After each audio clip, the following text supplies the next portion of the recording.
গতরাতে একজন হারিয়ে গেছে, কিন্তু জঙ্গলটা আজও চুপচাপ। আমরা ওকে খুঁজতে এসেছি, কিন্তু এই জঙ্গল ভালো কিছু বোঝায় না। পায়ের ছাপ এখানেই শেষ। মানুষটা হাওয়ায় মিলিয়ে গেল নাকি?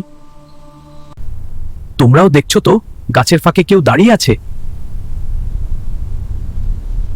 এই জায়গাটাই অভিশপ্ত, এখানেই শুরু হয়েছিল সব। ওই শব্দটা শুনছো? কেউ যেন আমাদের নাম ধরে ডাকছে। ওটা মানুষ না, ওটা এই জঙ্গলের আত্মা। পালাও, এই জঙ্গল আমাদের ছাড়বে না। এটা তো হারানো লোকটার কাপড়। এই জঙ্গল আজ একজন নিল, কাল কার পালা। পরের পার্ট দেখতে চাইলে লাইক আর সাবস্ক্রাইব করে দাও।